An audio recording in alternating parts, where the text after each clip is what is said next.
किष्किंधा कांड का 25वां सर्ग सुनाती हूँ, जिसमें लक्ष्मण सहित श्री राम का सुग्रीव, तारा और अंगद को समझाना तथा बाली के दाह संस्कार के लिए आज्ञा प्रदान करना, फिर तारा आदि सहित सब वानरों का बाली के शव को शमशान भूमि में ले जाकर अंगद के द्वारा उसका दाह संस्कार कराना और उसे जलांजलि देना है। लक्ष्मण सहित श्री रामचंद्र जी सुग्रीव आदि के शोक से उनके समान ही दुखी थे और सुग्रीव अंगद और तारा को संतावना देते हुए इस प्रकार कहा, शोक संताप करने से मरे हुए जीव की कोई भलाई नहीं होती, अतः अब आगे जो कुछ कर्तव्य है उसको तुम्हें विधि पूर्वक संपन्न करना चाहिए। तुम सब लोग बहुत आंसू बहा चुके, अब उसकी आवश्यकता नहीं है। लोकोचार का भी पालन होना चाहिए। समय बिताकर कोई भी विहित कर्म नहीं किया जा सकता। जगत में नियति ही सब का कारण है, वही समस्त कर्मों का साधन है और काल ही समस्त प्राणियों का विभिन्न कर्मों से में नियुक्त करने का कारण है। कोई भी पुरुष न तो स्वतंत्रता पूर्वक किसी काम को कर सकता है और न किसी दूसरे को ही उसमें लगाने की शक्ति रखता है। सारा जगत स्वभाव के अधीन है और स्वभाव का आधार काल है। काल भी काल का उल्लंघन नहीं कर सकता, वह काल कभी छिन्न नहीं होता। स्वभाव को पार कर कोई भी उसका उल्लंघन नहीं करता। बहुत प्रकार से श्री रामचंद्र जी ने इन लोगों को समझाया।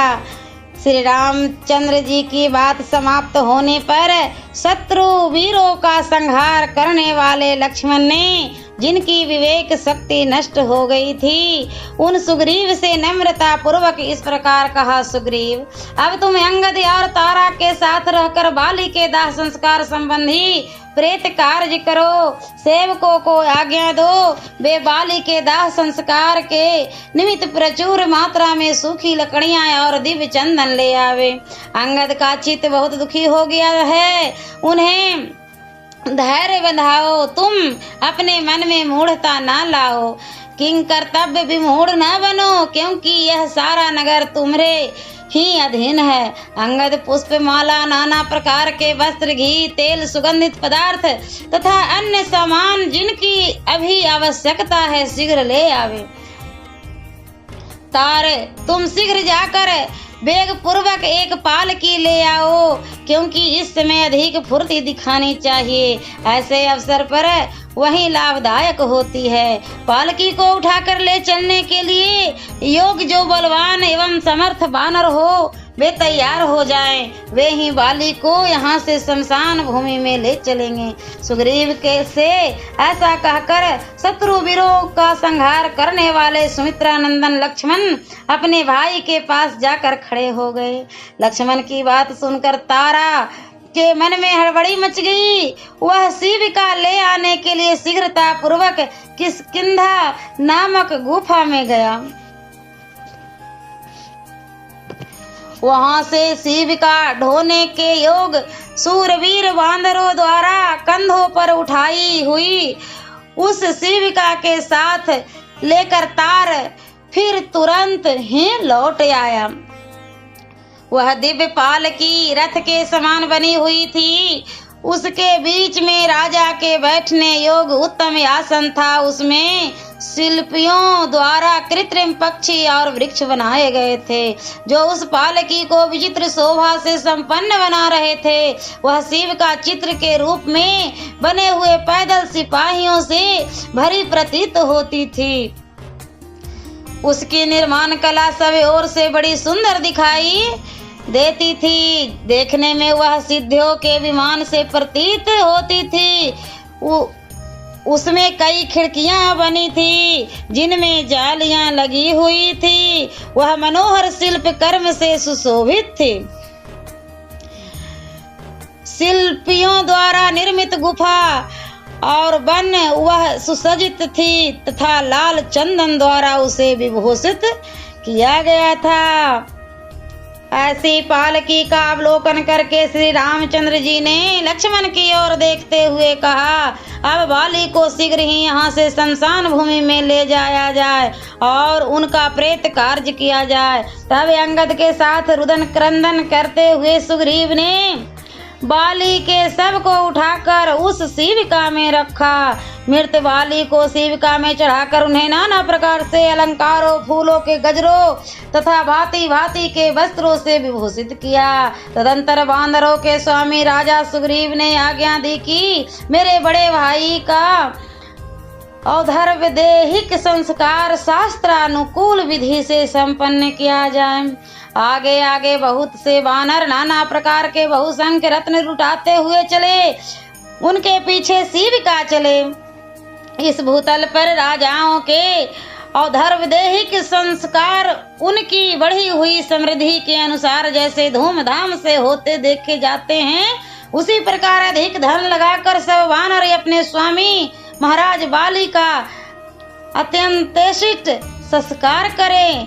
तब तार आदि बानरों ने बाली के औधर्वदेहिक संस्कार का शीघ्र वैसा ही आयोजन किया जिसके बांधव बाली मारे गए थे। वे सब के सब बांदर अंगद को हृदय से लगाकर शीघ्रता पूर्वक वहां से रोते हुए सबके साथ चले।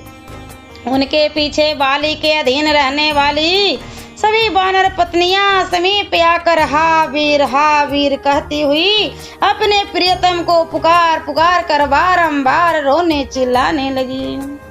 जिनके जीवन धन का वध किया गया था वे तारा आदि सब वानरियां करुण स्वर में विलाप करती हुई अपने स्वामी के पीछे पीछे चलने लगी। वन के भीतर रोती हुई उन बांदर वधुओं के रोदन स्वर से गूंजते हुए वन और पर्वत भी सब ओर रोते हुए से प्रतीत होते थे। पहाड़ी नदी तुंगभद्रा के एकांत तट पर जो जल से घिरा हुआ था, पहुंचकर बहुत से वनचारी बांदरों ने एक चिता तैयार की। तदंतर पालकी ढोने वाले श्रेष्ठ बानरों ने उसे अपने कंधे से उतारा और वे सब शोक मग्न हो एकांत स्थान में जा बैठे। तत्पश्चात तारा ने शिविका में सुलाए हुए अपने पति के शव को देखकर उनके मस्तक को अपनी गोद में ले लिया और अत्यंत दुखी होकर विलाप करने लगी। हा वानरों के महाराज, हा मेरे दयालु प्राणनाथ, हा मेरे परम पूज्य महाबाहुवीर, हा मेरे प्रियतम, एक बार मेरी ओर देखो तो सही। इस शोक पीड़ित दासी की ओर तुम दृष्टिपात क्यों नहीं करते? दूसरों को मान देने वाले प्राण वल्लभ, प्राणों से निकल जाने पर तुम्हारा मुख जीवित अवस्था की भांति अस्ताचल व्रती सूर्य के समान अरुण प्रभा से युक्त और प्रसन्न ही दिखाई देता है। पति के शोक में डूबी हुई तारा को इस प्रकार विलाप करती देख उस समय शोक से दुर्बल हुई अन्य वानरियों ने उसे उठाया। इसके बाद संताप पीड़ित इंद्रियों वाले अंगद ने रोते रोते सुग्रीव की सहायता से पिता को चिता पर रखा। फिर शास्त्रीय विधि के द्वारा उसमें आग लगाकर उन्होंने उसकी प्रदक्षिणा की। इसके बाद यह सोचकर कि मेरे पिता लंबी यात्रा के लिए प्रस्थित हुए हैं, अंगद की सारी इंद्रियां शोक से व्याकुल हो उठी। इस प्रकार विधिवत बाली का दाह संस्कार करके सभी वानर जलांजलि देने के लिए पवित्र जल से भरी हुई कल्याणमयी तुंगभद्रा नदी के तट पर आए। वहां अंगद को आगे रखकर सुग्रीव और तारा सहित सभी वानरों ने बाली के लिए एक साथ जलांजलि दी। दुखी हुए सुग्रीव के साथ ही उन्हीं के समान शोकग्रस्त एवं दुखी हो महाबली श्री राम ने बाली के समस्त प्रेत कार्य करवाए।